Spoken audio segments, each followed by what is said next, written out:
내가 가고 있는 이 길은 한 번도 가지 않은 길. 오늘 하루하루 순간도 다시는 오지 않을 시간. 우리를 살리시는 그 사랑 주님의 빛을 따라서 오늘도 우린 걸어가네 생명의 길을. 오늘의 말씀은 세상의 소금이라는 제목으로 말씀을 증거하겠습니다. 본문 말씀은 마태복음 5장 13절 말씀입니다. 너희는 세상의 소금이니 소금이 만일 그 맛을 잃으면 무엇으로 짜게 하리요? 후에는 아무 쓸데없어 다만 밖에 버려져 사람에게 밟힐 뿐이니라. 아멘. 아무리 뛰어난 요리사도 음식을 만들 때 소금을 넣지 않고는 맛을 낼 수 없습니다. 도덕적인 사람도 그 안에 예수 그리스도가 계실 때 하나님과 사람들에게 인정받는 소금 같은 사람이 될 수 있는 것입니다. 그러면 어떻게 소금 같은 생활은 할 수 있는 것인지 말씀을 통해서 살펴보도록 하겠습니다. 먼저 맛을 주는 소금으로 살아야 합니다. 소금은 세상 어디에서나 필요합니다. 마태복음 5장 13절 전반절 말씀입니다. 너희는 세상의 소금이니. 예수님의 제자들은 복음을 전하기 위해서 온 세상으로 나가는 이스라엘과 온 세상의 소금입니다. 나아가서 소금 같은 그리스도인들은 넓은 세상에서 어떤 존재로 역할을 해야 하는지가 중요합니다. 우리는 소금의 사명을 감당하는 희망이기 때문입니다. 우리가 알고 있듯이 소금은 매우 흔한 것입니다. 소금은 생활 속에서 쉽게 발견할 수 있습니다. 주님은 이렇게 말씀하십니다. 너희는 세상의 소금이다. 이 말씀은 나는 세상 사람들이 귀하게 보이지 않는 사람을 사용한다 라는 뜻입니다. 그런데 유대인의 속담 가운데 포도주 없이는 살아도 물 없이는 못 산다.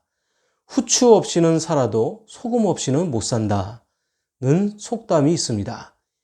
이 속담처럼 소금은 옛날부터 사람들에게 절대적으로 필요한 것으로서 가장 가치 있는 것입니다. 역사적으로 보면 여러 시기에 나라 간에 소금 전쟁이 있었습니다. 그만큼 소금이 귀했기 때문입니다. 특히 바다와 인접하지 않은 나라일수록 어려움을 겪었습니다. 이렇게 소금이란 동서고금을 통해서 시민과 국가 경제에 중요한 위치를 점했습니다. 소금이라고 하는 솔트는 라틴어의 살라르에서 유래되었습니다. 과거 병사들에게 급료로 주는 것이 바로 소금으로 지급되었습니다. 그래서 봉급이란 어미의 셀러리가 소금이란 뜻입니다. 현재 봉급의 어원입니다.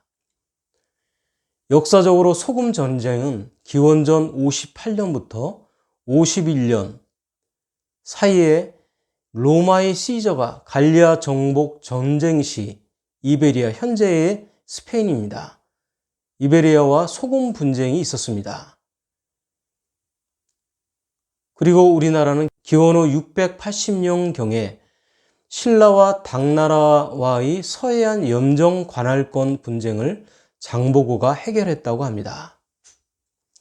이렇게 중요했던 소금이 소금 구입이 보편화되고 안정화되면서 우리 일상에 꼭 필요한 소금이지만 이제는 사람들이 더 이상 귀하게 생각하지 않게 되었습니다. 그래서 하나님은 꼭 필요하지만 세상 사람들이 귀하게 생각하지 않는 우리들을 거두어서 주님을 드러내는 일꾼으로 사용하시길 원하십니다. 고린도전서 1장 27절로 29절 말씀입니다.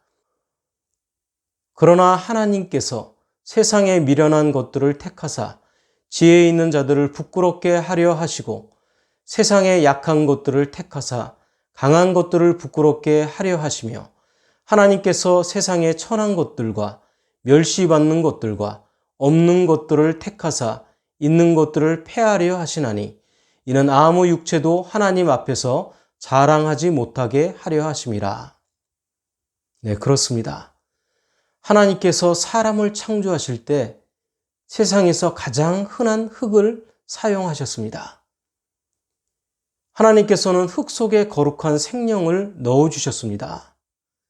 그래서 사람을 만드셨습니다. 또한 하나님께서 광야에서 모세에게 나타나셨을 때 광야에서 가장 흔한 떨기나무 가운데 나타나셨습니다. 다윗을 통해 골리앗을 물리치실 때 다윗은 흔한 돌을 사용했습니다. 주님은 12 제자와 우리들을 통해서 세상에서 하나님의 일을 하도록 하셨습니다. 부족한 우리들은 예수님으로 인하여 귀한 존재가 되었던 것입니다. 누구에게나 귀한 존재로, 유익한 존재로 살아갈 수 있기를 소망합니다. 그래서 우리는 세상을 맛있게 만드는 사명자가 되어야 합니다. 음식의 맛을 낼 때 소금은 조미료 중에서도 없어서는 안 될 조미료입니다. 소금이 없이 맛을 제대로 내기는 쉽지 않을 것입니다. 욥기 6장 6절 말씀입니다. 싱거운 것이 소금 없이 먹히겠느냐? 닭의 알 흰자위가 맛이 있겠느냐? 소금이 들어가지 않고는 음식이 제 맛을 낼 수 없습니다. 미각의 분류는 나라에 따라 다르지만 우리나라에서는 5가지로 맛을 분류합니다. 쓴맛, 단맛, 신맛, 그리고 짠맛, 그리고 더해서 매운맛을 합쳐서 5가지 맛을 우리는 말합니다. 그 가운데서도 변함없는 맛이 짠맛입니다. 짠맛은 그 맛을 잃지 아니하면 소금이 들어가면 단맛은 더욱 달게 하고 구수한 맛은 더욱 구수하게 하는 것이 소금입니다. 소금 없는 간장이나 된장 그리고 김치가 있을 수 없습니다. 모든 음식에 어울리는 것이 바로 소금입니다. 이것은 세상에 소금 같은 성도가 있으면 세상은 살기 좋은 세상이 될 수 있다는 것입니다. 성도가 여러 가지 형태로 사회의 구성원이 됩니다. 그러면 슬픈 일을 당할 때 그 슬픔을 절반으로 줄이고 기쁜 일이 있으면 그 기쁨을 크게 하는 일을 할 수 있는 것입니다. 성도가 세상에서 활력을 주는 맛을 낼 수 있는 것입니다. 곧 팔복에서 말씀하신 심령의 가난함, 애통함, 온유함, 긍휼히 여김, 마음의 청결함, 화평함, 의를 위해 핍박받음 등의 원리로 우리는 살아가면 그 문제를 우리는 해결하고 그렇게 살아갈 수 있는 것입니다. 소금처럼 세상 사람들이 있는 그곳에서 우리들이 들어가 변화시키며 꼭 필요한 존재로 살아가시기를 원합니다. 주님 앞에 소금처럼 화목하게 하는 존재로 살아가시기를 소망합니다. 마지막으로 생명을 주는 희생으로 살아야 합니다. 소금은 고대의 종교 세계에서 인내와 순결과 부패 방지의 상징으로서의 의미를 지니고 있습니다. 따라서 그것은 거룩한 제사에 사용되었고 하나님과 영원 불변하는 언약에 연관되었습니다. 민수기 18장 19절 말씀입니다. 이스라엘 자손이 여호와께 거제로 드리는 모든 성물은 내가 영구한 몫의 음식으로 너와 내 자녀에게 주노니 이는 여호와 앞에 너와 내 후손에게 영원한 소금의 언약이니라. 네, 소금은 언약과 같은 불변의 약속과 그에 따른 사명이 있습니다. 즉 소금같이 생명을 주는 사람으로 살라는 것입니다. 더운 여름에 노동 현장에서 노동을 하는 일꾼들이 땀을 많이 흘려 몸에서 염분이 없어지면 소금을 먹으면서도 일을 하는 것을 보게 됩니다.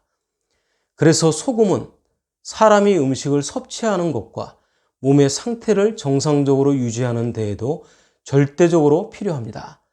이렇게 소금은 우리 삶에 없어서는 안 될 꼭 필요한 생명과도 같은 중요한 물질인 것입니다. 우리들은 세상의 복음을 나누는 소금의 역할로 생명을 살려야 합니다. 소금은 대치 불가의 맛입니다. 그래서 주님께서는 우리가 소금의 역할과 가치를 믿음으로 잘 인식하고 희생하는 소금처럼 되어야 한다고 하는 것입니다. 마태복음 5장 13절 말씀입니다. 소금이 만일 그 맛을 잃으면 무엇으로 짜게 하리요? 후에는 아무 쓸데없어 다만 밖에 버려져 사람에게 밝힐 뿐이니라. 네, 유대 땅의 독특한 환경에서 나타난 이 성경의 말씀입니다. 고대 세계에서 사용되던 대부분의 소금은 소금물을 증류하여 얻은 것이 아니라 염분이 있는 늪지 등에서 추출된 것이기 때문에 불순물이 많이 섞여 있었습니다. 진짜 소금은 불순물보다 쉽게 녹기 때문에 용해되어 나오기 쉬웠고 그렇게 희석되어 소금이 추출되고 남은 나머지는 거의 쓸모 없었습니다. 오늘날에도 이스라엘에는 아직도 맛을 잃은 소금이 평평한 지붕의 흙 위에 뿌려진다고 합니다. 이 소금 때문에 흙은 더 단단해지고 새는 구멍이 새지 않습니다. 그리고 지붕이나 운동장이나 공공집회의 장소도 되기 때문에 소금은 여전히 사람에게 밟히고 있는 것입니다. 이렇게 모양만 소금이 아니라 진짜 소금이 녹아 없어지는 희생적인 소금이 될 때 사람들에게 유익을 주고 맛을 내고 유익한 삶을 살 수 있습니다. 소금이 제대로 맛을 내려면 음식 속에 들어가서 녹아져야 합니다. 예수님 자신이 소금처럼 녹아져 썩은 한 알의 밀알로 떨어져 인류의 생명을 구원했습니다. 요한복음 12장 24절 말씀입니다. 내가 진실로 진실로 너희에게 이르노니 한 알의 밀이 땅에 떨어져 죽지 아니하면 한 알 그대로 있고 죽으면 많은 열매를 맺느니라. 우리는 예수님의 희생으로 천국의 백성으로서 구원을 받는 특권을 누리게 되었습니다. 그래서 소금 같은 생명의 희생이 있으면 반드시 열매도 있습니다. 구약 성경에서 야곱의 아들 유다의 희생을 볼 수 있습니다. 형제들과 아버지의 가족을 위해 애굽의 인질로 남겠다는 자기 자신을 담보한 희생으로 인해서 총리 요세프의 마음까지 감동을 시키는 것을 성경에서 볼 수 있습니다. 유다는 자신이 인질로 남아 가족을 구하겠다고 합니다. 창세기 44장 32절로 33절 말씀입니다. 주의 종이 내 아버지에게 아이를 담보하기를 내가 이를 아버지께로 데리고 돌아오지 아니하면 영영이 아버지께 죄짐을 지리이다 하였사오니 이제 주의 종으로 그 아이를 대신하여 머물러 있어 내 주의 종이 되게 하시고 그 아이는 그의 형제들과 함께 올려 보내소서. 네, 유다의 이 희생으로 인해서 사실은 동생이었던 총리 요셉은 큰 감동을 받게 됩니다. 그리고 그의 희생을 통해서 생명을 얻는 귀한 사건을 경험하게 됩니다. 또한 성경에는 에스더라는 사람이 있습니다. 에스더는 민족을 위하여 이 한 목숨을 내어놓겠다는 각오와 결심으로 죽으면 죽으리라는 기도로 민족을 살리는 희생을 했습니다. 때문에 이스라엘 백성들에게 죽음의 날이 변하여 기쁨의 날이 되고 잔칫날이 되는 것을 경험합니다. 오늘 우리들은 생명을 주는 희생적인 신앙생활로 내가 죽어지고 세상이 녹아져 주변을 살리는 소금의 사명을 감당해야 하겠습니다. 하나님이 보실 때 소금처럼 세상에 생명을 주며 자신을 희생하는 성도가 되시기를 소망합니다. 그리스 신화에서 판도라 상자의 뚜껑을 열자 온갖 재앙과 질병들이 나와 세상에 퍼졌다고 합니다. 이때 황급히 뚜껑을 닫았을 때 상자에 남아있던 것은 단 한 가지 희망이라고 하는 것이었습니다. 호모 에스페란스는 희망하는 인간을 의미합니다. 희망의 경구로 자주 쓰는 라틴어가 있습니다. 스페로 스페라는 나는 희망한다, 너도 희망하라는 뜻입니다. 철학자 키케로도 둠 스피로 스페로라고 말했습니다. 이것은 숨을 쉬는 한 희망은 있다는 뜻입니다. 무엇보다 하나님이 이렇게 말씀하십니다. 내게 희망을 주노니 너는 희망하라.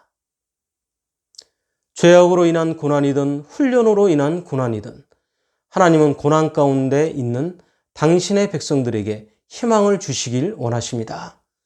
봄을 이기는 겨울은 없습니다. 하나님이 주시는 희망을 이기는 절망은 없습니다. 예레미야 29장 11절 말씀입니다. 여호와의 말씀이니라. 너희를 향한 나의 생각을 내가 아나니 평안이요 재앙이 아니라 너희에게 미래와 희망을 주는 것이니라. 말씀을 정리합니다. 제자들은 소금처럼 자신을 버려 생명을 주며 희생함으로 복음을 전했습니다. 우리는 세상 사람들에게 맛을 내고 녹아 없어지는 희생함으로 유익을 주는 소금입니다. 이 시대는 교회가 세상의 동네북으로 전락했습니다.